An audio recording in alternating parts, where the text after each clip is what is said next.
Yeah, I'm gonna have fun with this one because I remember this dunk here, and this was from Big Blue Madness right here. This is the first one that I went, whoa! I mean, that's like Michael Jordan. You know, seriously, I played against Michael Jordan, and he would do stuff like this. And look, you made that look easy. A reverse 360 going the other way. That's like Vince Carter. Yeah, that's the way I turn, though. It's weird. Oh, you don't go the No, other I don't way. go that way. Okay, I used to go the other way. But Yeah. what are you thinking about here? I mean, you got it cocked all the way. I don't even know. I don't know what be going through my mind. You don't do it. You Nah, know, just when natural. when you get in the air, the creativity It just comes to me. So is it fair to say you don't know what you're going to do when you leave the floor? Yeah, I do not. Well, I kind of played the same way. Whoever was there, I didn't know what I was going to do, but I knew one thing. I was going to try to dunk on for sure. whoever was there. For sure. What's your vertical? 42.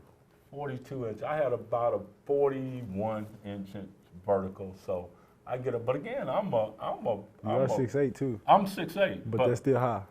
Well, that's high, but man, that's 6'3". I mean, again, look, I'm going to compare you the dunks that I just seen there. There's only a few guys that at your size that I've seen do dunks like that. Michael is a little taller, Yeah, Kobe's a little taller, but guys who are your size, and I know you're not going to know these guys, Darryl Griffith, Dr. Dunkenstein at Louisville was about 6'3", was a high flyer, and there was a guy named David Thompson that played at North Carolina State. He was about 6'3". But here's the amazing thing that I really like about you, Malik Monk. You are a great athlete, and you're a great dunker.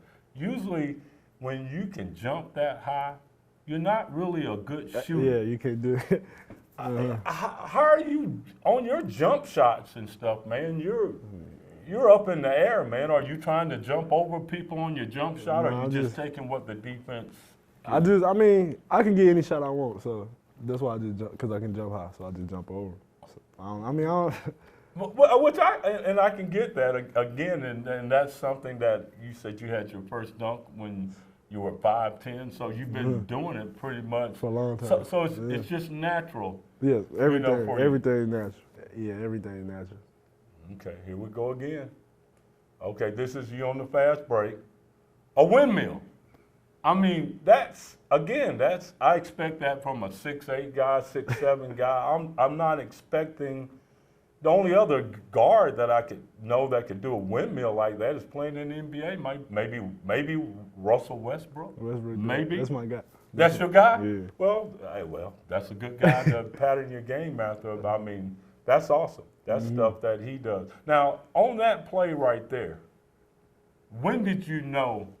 Was it at half court that you're thinking? Nah. I'm gonna do the windmill. Zay wasn't dressed out, and he told me to windmill. Okay. Yeah. So you just taking suggestions, from, okay, I like that. I mean, the guys on the team back in the day when I played, they used to like to see me dunk on people. Yeah. I wasn't too good in the open court like that because I got nervous. I didn't know what I was going to do. And I would mess up sometimes. Yeah. But you pretty poised, here on these plays. Now, look, okay, why not just catch it and dunk it? But you caught it in midair and, okay, reverse over the head. I mean, these are dunks that you see in the dunk contest. Yeah, right here, I was moving too fast. So I so you just making an adjustment. Wasn't a perfect pass. I don't mean to say Mulder did his good pass, but it doesn't have to be perfect. Nah, it doesn't. For you. You won the 3-point shootout in the McDonald's All-American game in what was second? Second and dunk. I thought you should have won. Yeah, I think I did too. Yeah. I mean, this is just absolutely, again, unbelievable. The style, the creativity. These are dunks that you see in the dunk contest. Now, I know you're an NBA fan. Are are we hopefully going to see you in the NBA dunk contest? Is that something that you would like to do? Yeah, I might try it. You might try. But everybody taking all the dunks.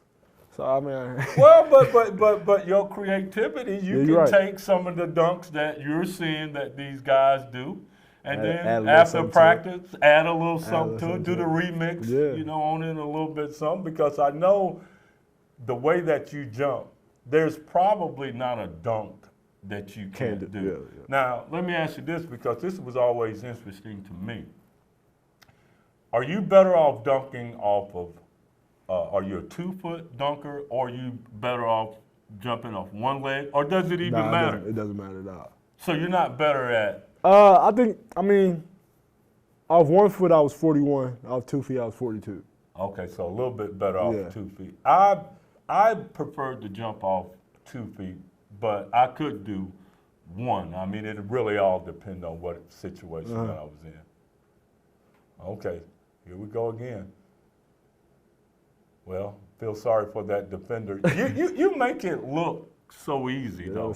I mean, that's what makes me a little bit upset, because I'm giving it everything I got at 6'8", but if you're at 6'3", you make it look really easy. Yeah. But you dunk with veracity also. Yeah, I be trying to tear the rim off. Well, I like that. Again, you know, Westbrook plays the game with a little bit of a chip on his shoulder. The one last night was nice. I didn't think you were going to dunk that one last night, because I thought the defense was going to get there. I thought he was going to close in. Yeah, I did, and I thought, well, he's just going, here it is. Yeah. And I thought you were going to just lay it up, and then all of a sudden, the floodgates opened up. And you're like, okay. And I'm quite sure once you saw that rim, and it's, oh boy, here he comes. Look at those eyes. I mean, when you see that basket. Happy. I know, but even if it's a little crack, I know I'm made. You can get there. Yeah. No fear that you're going to turn it over a charge or nothing. Nah, I'm a scorer. Total confidence that you're going to get there. I'm a scorer. Well, you're doing it well here. Or get somebody else a shot. Yeah, this is great. And I think that's the one thing that people really don't appreciate with you being a great scorer and a great athlete. You've had some spectacular assists, this year as well. What's more fun for you? Making a spectacular play, like I think it was one play early in the year when you were falling out of bounds and you threw a pass to Gabriel and he did a reverse dunk. What was it? The Bahamas? Yeah, I think it was in the Bahamas. Do you get more excitement out of that, or going in and hammering a dunk? I mean, it's both exciting because all my teammates and everybody getting everybody involved. Just get everybody involved, really. Yeah, returning the favor a little bit. All right, Malik, it's your time to critique the old man here. Let's look at some of my old highlights, and don't laugh at my short shorts. I seen them. They made me jump higher. With something about the short. I wear my shorts above my knees too. Okay, let's take a look here. That's my buddy Roger Harden throwing the lob.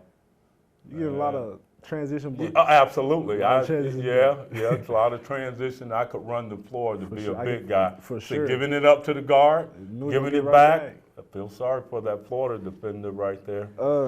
You ever broke a rim? Actually, I did. Because them rims look like they break easy. That was before the breakaway. Yeah, if I didn't break it on that one right there, I don't know. You should have. You just had more.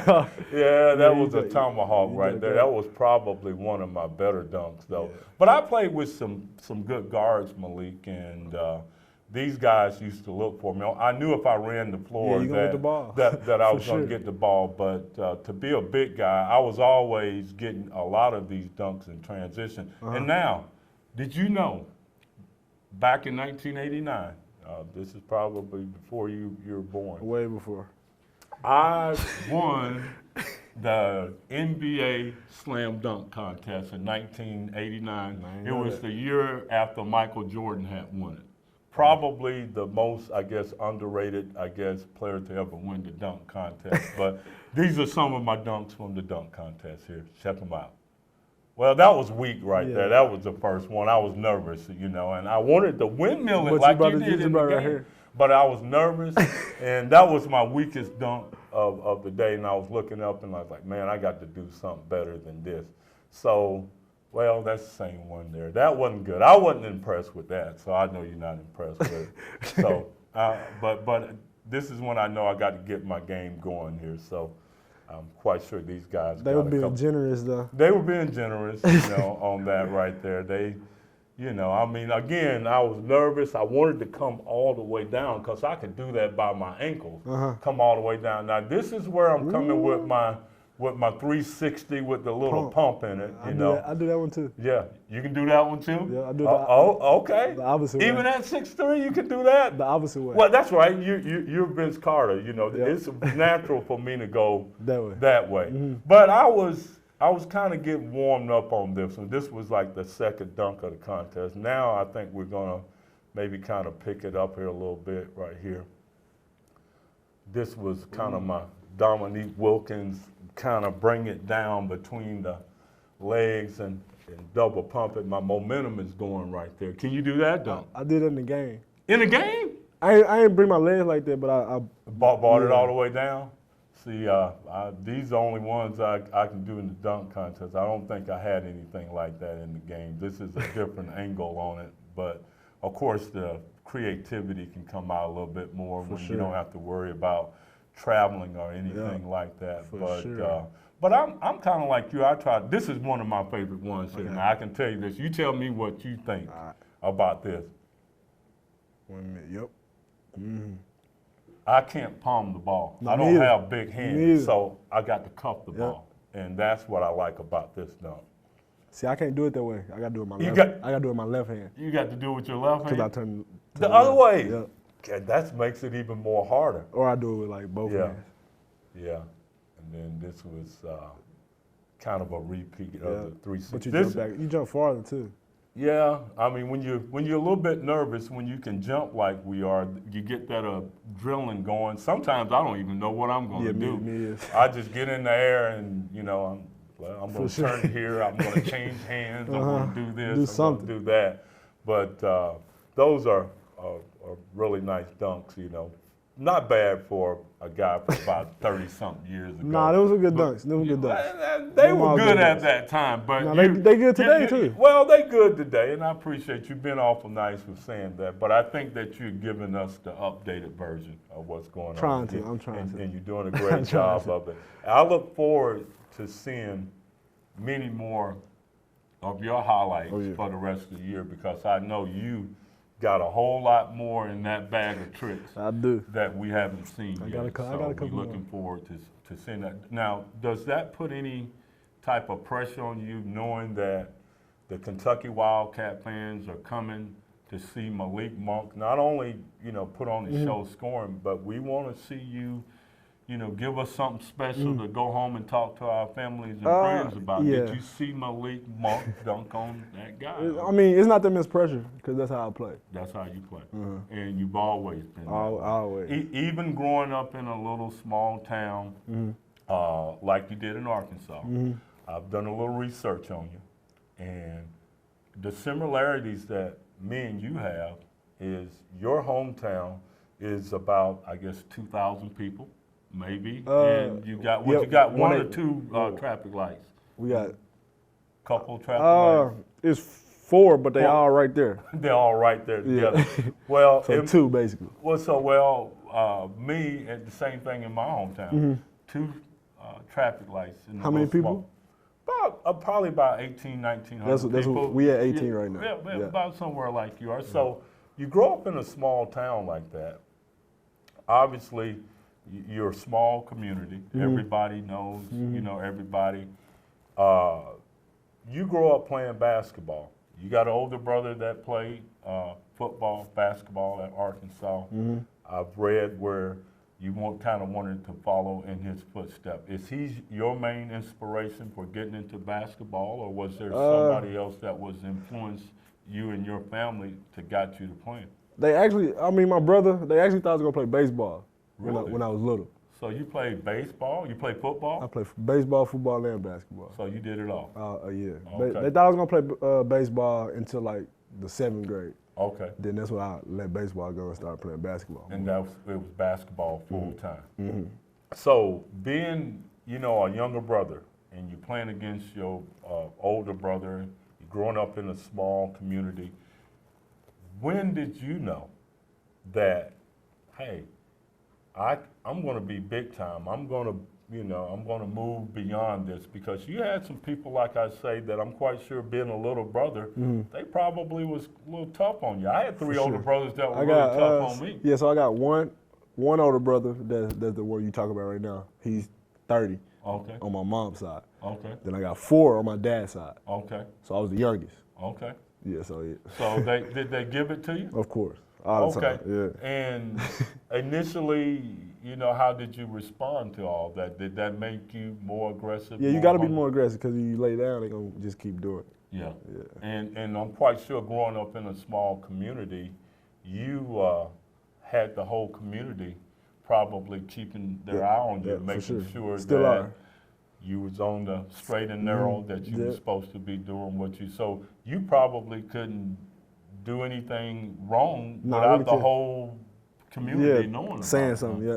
So did that put any added pressure on you or what? No, I knew they was for the best of me, so I was just out there doing what I do. Now, but once you come from this small town, and you know you're now obviously big time at Kentucky, you're on the national scene. You go from this small community to where you are right now. Are you comfortable in dealing with all of the fame? And yeah, I'm super comfortable. My mom and my brother do a good job of blocking most of the family. Yeah. Well, let me just say this: you continue to have fun, do what you do. The most important thing: this is a game, and you have fun.